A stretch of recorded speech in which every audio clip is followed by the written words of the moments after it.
Hoje com o pastor Joseph Prince. Uma das melhores maneiras de lutar contra o medo, os seus pensamentos ansiosos e preocupação e ansiedade é orar no Espírito. Você vai apagar os dardos inflamados, ele coloca pensamentos na sua mente. Amém? Todo tipo de preocupação. Bem, ore no Espírito. Amém? Ore no Espírito. Fique tão alegre que eu falei com meu filho isso. Eu disse, quando você orar no Espírito, você é como um bombeiro apagando o fogo. A língua que você fala pelo Espírito sai de você como um rio. Como o rio Amazonas?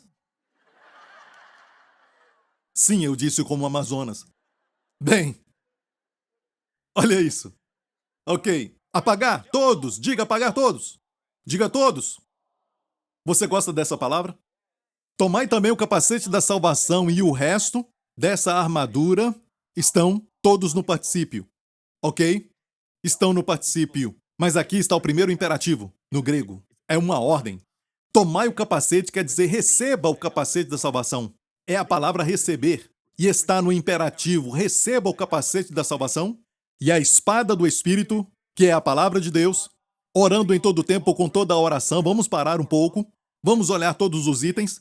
Ok? Vamos voltar ao início e olhar cada item de novo. Temos número 1, cingindo os vossos lombos com a verdade. O primeiro item, certo? E depois a couraça da justiça, número 2. Temos os pés calçados com o evangelho da paz, número 3. Vamos lá. Escudo da fé, 4.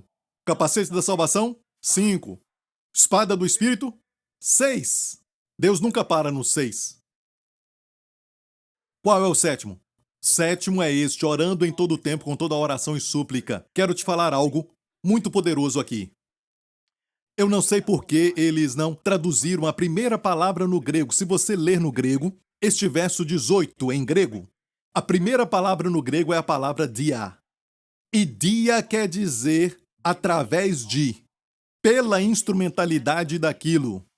Ou você pode dizer através, ou por aquilo, por este canal. Eu não sei por que não traduziram esta palavra, mas tem uma tradução que traduziu isso, e foi a tradução de Young. Young disse assim, pela oração.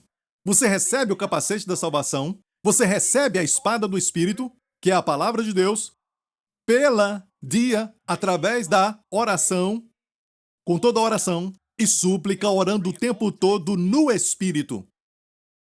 Isso é orar em línguas. Uau! Como receber o capacete da salvação? Como receber uma palavra específica rema? Porque vamos voltar a esta versão que nós estamos lendo, orando o tempo todo com oração. Aqui diz, olha bem, como receber a espada do Espírito, que é a palavra de Deus. A palavra aqui é rema. O falar de Deus, como receber uma palavra de Deus, aquela palavra que eu preciso. Na minha luta, eu recebo orando no Espírito. Quando eu oro no Espírito, me torno sensível ao Espírito Santo. E Deus me dá a palavra falada aqui dentro. Tem a palavra escrita e a palavra falada. E a falada não vai contradizer a escrita, mas precisamos dessa palavra. Vivemos pela rema de Deus. Posso ouvir um amém? E como receber o rema? Quantos querem ouvir Deus? Como receber o rema? Como receber então essa espada do Espírito? Orando no Espírito. Ok, pode ir para casa, acabou. Ok? Glória a Deus. Isso foi fácil. Não, escute.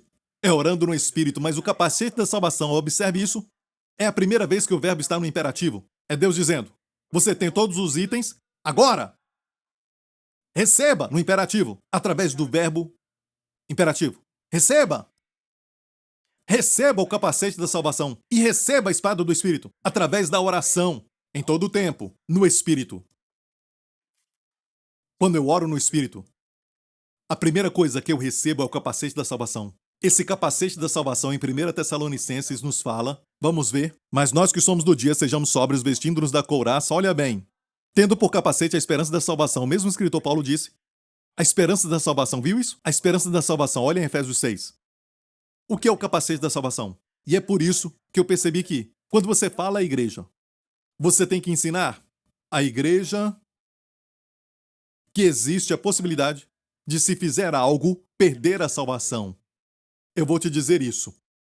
Você quebrou a armadura. Você tirou o capacete. Tem um buraco no capacete. Se você não tem a certeza da salvação, Não se esqueça disso. Todos os itens dessa armadura têm a ver com as verdades do Evangelho, não verdades da antiga aliança.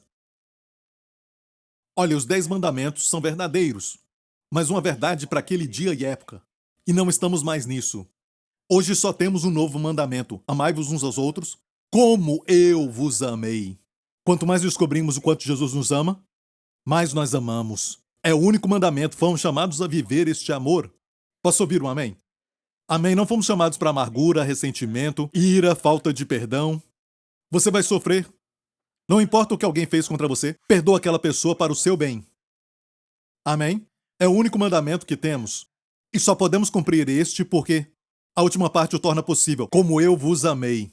Percebeu como devemos amar? Como eu, Jesus, vos amei. Temos que conhecer o amor de Jesus. Nós amamos porque ele nos amou primeiro. Amamos a Deus e uns aos outros porque primeiramente ele nos amou. Amém? Mas todas essas partes da armadura não tem nada a ver com a lei do Antigo Testamento e suas verdades, mas tem a ver com as verdades de hoje. Jesus olhou para os fariseus e para os judeus daquela época e até para os seus discípulos e disse isso: conhecereis a verdade, e a verdade vos libertará. Eles conheciam a lei. E Jesus falou da verdade. Que verdade? A verdade do Evangelho. Amém? A verdade do Evangelho é essa. Escute. Cristo veio para morrer pelos nossos pecados. E pelo nosso pecado. Os nossos pecados por uma oferta na cruz. Hebreus 10. Por uma oferta. Amém? Ele, para sempre, nos santificou. Amém?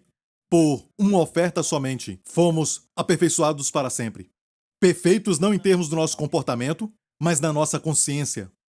O capítulo anterior nos fala dessa perfeição. Ou seja, quando vamos a Deus, a nossa consciência não é imperfeita. Imperfeito quer dizer tem pecado na mente e tem medo da presença de Deus. E por isso ninguém quer passar tempo com Deus, porque eles têm até medo de falar com Deus. E quando oram, eu gosto de falar assim: vão à presença de Deus, colocam seus pedidos rapidamente e vão embora. Para não pensar algo ruim ou falar algo errado e morrer. Essa é a mentalidade do Antigo Testamento. Não entenda que Jesus, pelo seu sangue, abriu um novo, diga novo, e vivo. No Antigo Testamento, quando iam a Deus, era o velho e morto caminho, porque quanto mais ia, mais poderia morrer. Não é? Então só ia uma vez por ano. Mas agora, quanto mais você se afasta, mais você está morrendo. E quanto mais vai a Ele, mais você vive. Você não se alegra por ter vindo hoje?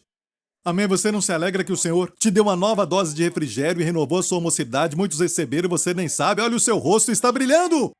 Está brilhando tanto e vai brilhar ainda mais. Então pare! Pare e coloque algo no rosto. Sabe, quando eu volto para o meu escritório e eu olho no espelho, os meus olhos estão vermelhos. Eu não sei se é a sua glória ou então as luzes. Amém? Mas isso acontece. Alguém perguntou, por que não diminuem as luzes? É para a televisão, ok? Porque alguns falam que não veem os meus olhos quando eu olho para baixo. Então, eu nasci assim. Ok, então, glória a Deus. A 7ª parte é orar com toda oração e súplica. Olha, você pode perder uma arma, você pode perder alguma coisa, e se você perdeu e você está então cercado pelos inimigos, se você tiver a sua comunicação, você ainda se comunica. Você pode pedir ajuda. Você pode pedir para que lancem algumas bombas sobre o inimigo. Amém? Se você estiver se comunicando, então ore no Espírito, fique ligado com o quartel-general. Amém? Quando você está cercado pelo inimigo. Então não se sinta sozinho, amém? Que esta mensagem te abençoe e te ajude a ter todas essas partes. Você está crendo certo? Geralmente quando você crê errado, essa é a área que é vulnerável ao diabo. Existe um ensinamento que está por aí que um crente pode ficar endemoniado, um crente pode ficar possesso. Alguns falam de maneira legal, dizendo que você pode, talvez não estar possesso, mas estar influenciado. O problema é que as pessoas temem ter um demônio. Deixe-me falar isso. Um cristão não pode ficar possesso. Saiba disso. Deus não compartilha o santo dos santos, o seu espírito. Ele não vai dividir o santo dos santos com um demônio. Ele não vai dizer, olha, fica daquele lado que eu fico aqui. Não, não é assim. Não é assim. Até o sacerdote do Antigo Testamento, se não estivesse pronto, não estivesse preparado e entrasse um santo dos santos, ele morria. Quanto mais um demônio, Deus não vai dividir o templo de Deus. Mas você pode ser atacado? Sim, mas temos o escudo da fé. Amém? Eu me lembro anos atrás que o capacete da salvação para mim não estava funcionando. E eu me lembro como aconteceu. Eu tive uma crise quando eu comecei a crer que eu tinha cometido o pecado imperdoável. E olha o que aconteceu. Eu posso me lembrar daquele dia que minha mente se tornou um campo aberto aos pensamentos do diabo e os seus dardos. É como se os portões tivessem sido abertos, eu não sei porquê, mas aconteceu. E quase toda hora eu tive pensamento de blasfêmia contra Deus. Mais tarde descobri que John Bunyan também passou por isso. John Bunyan do Peregrino, eu fiquei encorajado com isso. Ele teve o mesmo problema, aquele que escreveu Abundante Graça para Pecadores e aquele que escreveu O Peregrino. Ele teve o mesmo problema de pensamentos de blasfêmia. Mas o que abriu essa porta? Eu pensava mal sobre Deus constantemente. E olha o que abriu a porta. Eu li um livro. Eu estava lendo sobre bons ensinamentos e tudo mais. E até mesmo não culpo o autor deste livro. Não foi culpa dele, de como eu recebi. Mas, mesmo assim, eu li este livro, um livro cristão. E diz que você pode perder a salvação. Não sei por que me incomodou. Eu pensei, eu desfrutava este romance com o rei. Eu estava desfrutando o amor de Deus, eu desfrutava da paz de Deus. Eu pensei que seria para sempre, mas eu li este livro e fala que você pode perder a salvação. O crente pode perder a salvação. E o autor fala de como você pode perder a salvação. E no momento que eu ouvi isso, ou que eu li isso, algo aconteceu comigo. É como se a minha mente, o capacete, tivesse aberto. A esperança da salvação se foi. Aquela expectativa confiante da salvação se foi. Eu não vou conseguir chegar lá. Eu sou salvo agora, mas será que eu vou? E a esperança tem a ver com o futuro. Será que eu vou chegar lá? Fiquei preocupado de que eu ia perder a salvação. E a porta se abriu e de repente, um pensamento de blasfêmia. O que é isso? Como eu posso pensar isso de Deus? Outra blasfêmia. Uma blasfêmia contra Jesus. Outra contra o Espírito Santo. E no momento que foi contra o Espírito Santo, este verso veio à minha mente. Outro dardo inflamado. Quanto sabe que o diabo cita a Bíblia? Mas nunca é preciso. Eu não tinha lido com precisão e ele disse: você cometeu a blasfêmia contra o Espírito Santo. E porque você cometeu a blasfêmia contra o Espírito Santo, não há mais perdão para você. Mas o que Jesus disse foi de pessoas que o viram em pessoa e o rejeitaram, dizendo que ele tinha espírito imundo. Foi para pessoas que o viram em pessoa e pessoas que o verão em pessoa quando ele voltar, não no arrebatamento, mas na segunda vinda de Cristo, para tratar de Israel. Não é para crentes os seus pecados são perdoados. Quando Paulo escreve para o crente, ele diz: em quem temos a redenção pelo sangue, o perdão dos pecados. Em Colossenses ele fala de novo: temos o perdão dos pecados. E em Colossenses também ele diz: tendo perdoado todas as suas transgressões. Quer dizer o que? Deus viu a sua vida inteira. Nós vemos com uma perspectiva do tempo. Dia após dia, Deus vê a sua vida, até o dia que você vai morrer ou se encontrar com Jesus face a face. Amém, no arrebatamento. Deus vê sua vida inteira. Ele colocou seus pecados sobre Jesus e quando ele diz tendo perdoado todos, quer dizer todos. Agora, isso não deve causar às pessoas o desejo de continuar pecando, sabendo que foram perdoados. Porque Jesus disse: quem sabe que é muito perdoado, também vai amar muito. É porque falta pregar isso, vemos muito pecado na igreja. Vemos pessoas lutando, sabe? Mas voltando a essa história, comecei a pensar blasfêmia contra o Espírito Santo, mas não sabia que aquilo estava vindo do lado de fora, parecia que aquilo estava dentro de mim. Então, o diabo falou este verso: você blasfemou contra o Espírito Santo, não há mais perdão. Mas Jesus não estava falando para o crente. O crente não pode cometer este pecado. O crente não comete esse pecado. E olha, eu não conseguia dormir. Não conseguia também descansar durante o dia. Eu fiquei perturbado e eu fui até um homem de Deus, pedindo que ele me libertasse. Eu fui até um outro homem para me libertar. E a minha vida virou um inferno. Eu falei sobre isso em Destinados para Reinar e também em outros livros que eu já escrevi, mas a minha vida virou um inferno na terra. Por esses pensamentos.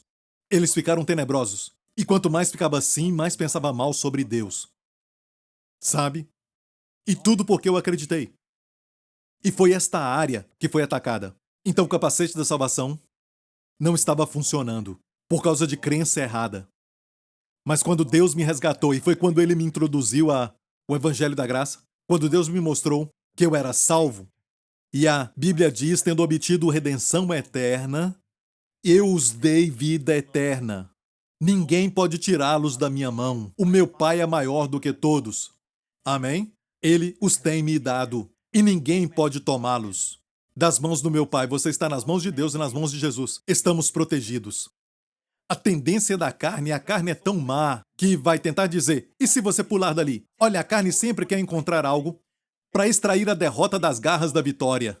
Certo? E ela te confronta dizendo, e se você pular dali? Ok? Porque fala do livre-arbítrio. Eu realmente não quero entrar nesse assunto e discutir sobre todos esses versos. Não importa se alguém teve um sonho, teve uma visão, alguém teve uma aparição de Jesus, ou talvez teve um profeta de Deus falando essas coisas. Tem que estar na palavra. Temos que ir na palavra. E a Bíblia diz claramente, eu os dou a vida eterna. Se a vida eterna não é eterna, então me diga o que é vida eterna. Posso ouvir um amém? Também diz, eu dei redenção eterna. Jesus se ofereceu pelo Espírito eterno. Está me ouvindo? Eterno, tudo que Jesus toca é eterno. Quando você é salvo, isso é eterno. Está me ouvindo? Se viver como... Sabe, alguém disse viver como o diabo, mas eu não creio que um crente vive assim, mas ele pode viver uma vida de derrota por alguns anos. Não podemos julgar. Mas se é salvo, é salvo. Amém? Está me ouvindo? Deus vai lidar com ele através do castigo. Amém? Ele castiga porque ama a pessoa, Deus vai lidar com ele. Mas não quer dizer que a pessoa está perdida, se perdeu e tem que ser salvo de novo. Então eu era salvo a cada 2 domingos, toda vez que tinha um apelo, ninguém me conhecia, então eu ia lá e era salvo de novo. Amém? E eu fui salvo muitas vezes. Não sei quantas vezes eu nasci de novo, de novo, de novo, de novo. Minha mente ficou em trevas, tão entenebrecida. Não era bom, sabia? Eu carregava minha Bíblia grande procurando o Ministério de Libertação e um dia choveu. Uma Bíblia grande que podia matar um jumento. Com aquela Bíblia grande, eu andava na chuva e estava chovendo muito. E eu disse a mim mesmo, isso! Chorando na chuva. E veio a música, Chorando na Chuva. E disse a mim mesmo, até os céus, até mesmo os céus não gostam de mim. Aqui eu estava perdido procurando uma casa. Procurava o endereço de um ministério que era forte na libertação de endemoniados. Eu pensei que estava endemoniado por causa destes pensamentos. Alguns pastores até falaram, sim, você tem um demônio. O demônio da blasfêmia. E um pastor até colocou as mãos sobre mim e disse, isso foi numa livraria evangélica, colocou a mão sobre mim e disse, eu vejo muitas trevas. Eu encontrei com ele lá na livraria, pedi para ele orar por mim e ele disse, ai, muitas trevas.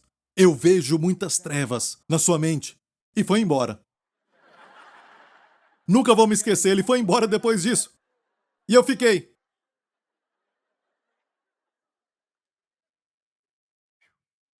Eu fui a uma outra livraria, eu estava lendo muitos livros naquela época, sabe, todo tipo de livro que eu encontrava, porque eu não tinha dinheiro para comprá-los, e a vendedora olhou para mim e disse, você vai comprar ou não?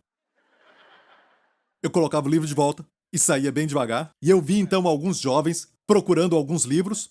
Quando eu estava numa livraria bem perto daqui, eu vi um jovem ali, desculpa, não foi nessa livraria aqui não, foi em outra. Alguns jovens estavam ali, e eles estavam vendo livros e colocavam de volta, e eu peguei todos aqueles livros e comprei para eles, porque me fez lembrar de mim.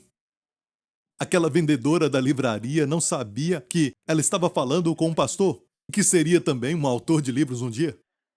Ok? Deus te abençoe, irmã. Se você está aqui nessa igreja, tudo está perdoado, amém? Está tudo perdoado, glória a Deus. Não se sinta mais, está tudo bem, ok? Obrigado, Senhor Jesus.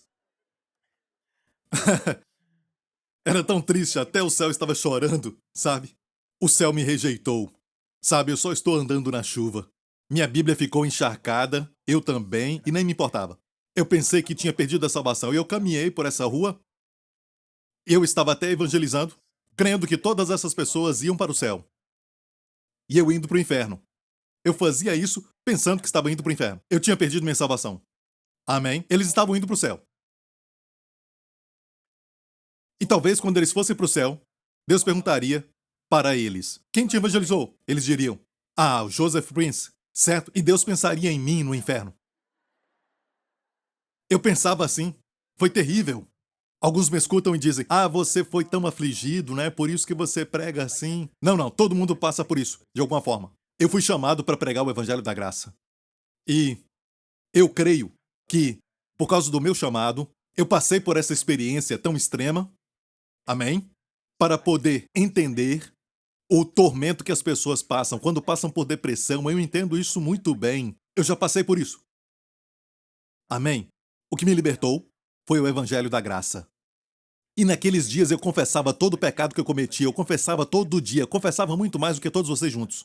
Como Paulo disse, eu falo em línguas mais do que vocês, e eu confessei os meus pecados mais do que vocês. Quando eu falo com vocês e penso que estou exagerando, eu penso porque o exagero é um pecado. Ok, se você não sabia, exagerar é pecado. Quando você diz todo mundo tem um celular. Nem todo mundo.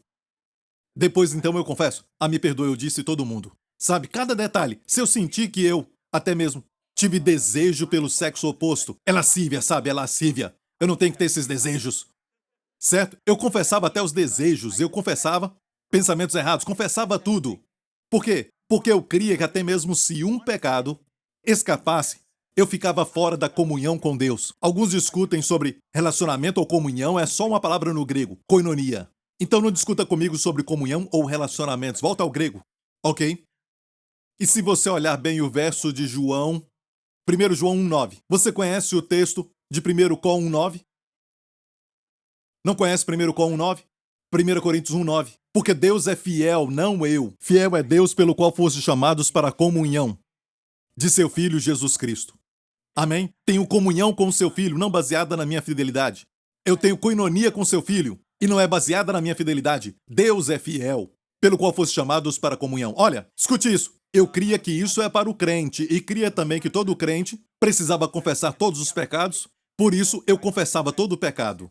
Eu tentei ser o Espírito Santo, encontrar cada pecado, e confessava para não chegar a um lugar onde eu ficaria sem Deus. E isso levou minha mente a ficar muito, sabe, até perturbada. Mesmo pensando que eu estava indo para o inferno, eu pensava que eu podia fazer algo para obter o favor de Deus. E aquilo foi terrível, foi um momento terrível. Eu não quero te incomodar com os detalhes, mas quando Deus me revelou o evangelho da graça, aquilo me libertou. Certo, ninguém pode me tirar dessa posição de que eu já fui perdoado e fui perdoado para sempre. Agora é tarde. Amém? É muito tarde. Você não pode me convencer de forma alguma que a salvação através de Jesus só é boa, a vida eterna só é boa até você cometer um pecado. E este pecado, ninguém concorda sobre ele. Não sabemos o que é isso. É renunciar a Jesus. Olha bem, eles falam isso. Você pode pular das mãos de Jesus. Mas Jesus nos afirmou o seguinte: ninguém pode vos tirar de lá. E uma versão diz: ninguém, nem demônio, pode te tirar das minhas mãos. E o meu Pai é maior do que todos, certo? E eu os dei a vida eterna, e eles nunca perecerão. Qual parte de nunca você não entende? E alguns dizem: pode sim. A carne sempre encontra algo. A carne diz: e se eu pular das suas mãos? Se pular, vai bater na mão do Pai. Mas pastor, temos o livre-arbítrio. Não, você não é tão livre como pensa. Eu já disse muitas vezes, um pecador pode. Desculpa apontar para você. Mas os mais seguros estão aqui no banco da frente, então eu posso ilustrar isso. Se eu falar para o pecador, ok? Você está perdido. Ele diz: eu tenho livre-arbítrio. Você sabe quem domina a sua vida? O diabo. Ele diz: não, o diabo não está dominando a minha vida. E você diz: sim, ele está. O que é isso? Ele domina a sua vida. Eu renuncio o diabo. Com a minha livre escolha, eu renuncio o diabo. Eu não quero Jesus, mas também não quero o diabo. Eu renuncio tudo isso. O diabo ainda está na sua vida? Responde. O diabo está na sua vida? Sim. Ele ainda está perdido? Sim, você ainda está perdido. Eu renuncio à minha perdição. Agora ele é salvo ou não? Ele é salvo ou está perdido? Perdido! Então, o livre-arbítrio não é tão poderoso assim, hein? Sabe o que é mais poderoso? O primeiro Adão. O que ele fez? Sua escolha. A desobediência do primeiro Adão te fez um pecador. Precisamos de um outro Adão para nos resgatar. Ok? Até se uma pessoa estiver debaixo de muita pressão, o diabo pressiona, a mulher o pressiona, até a sogra o pressiona, não é? E depois ele diz: eu renuncio a Jesus. Ok, da mesma forma que um pecador renuncia os seus pecados, ele ainda é pecador. Por causa do que o primeiro Adão fez. Talvez vai haver castigo, o Senhor vai lidar com ele, mas se ele já foi salvo uma vez, se ele já nasceu de novo uma vez, ele não pode nascer de novo. Ok? Eu quero colocar isso para continuar e já vamos terminar. Você está aprendendo? Certo. Vou te mostrar algo sobre orar no Espírito. Quer ver isso? É um dom, quero terminar dizendo, é um dom que é único, escute, é único para a nova aliança. Ou seja, só aqueles que sabem que foram perdoados do pecado recebem este dom.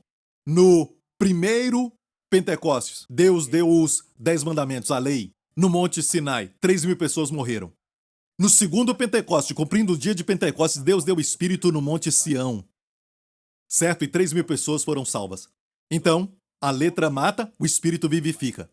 E quando Deus deu a lei, Deus falou sobre a obra dos homens. Quando Deus deu o Espírito, eles falavam em línguas, declarando as obras maravilhosas de Deus. A ênfase está em Deus e não no homem. E por isso a pregação deve declarar a beleza, a glória e a excelência de Jesus, seus títulos, ofícios, o que ele fez, é tudo sobre ele e quem nós somos nele. Você deve se ver nele. Posso ouvir um amém? Amém, você está no Cristo ressurreto.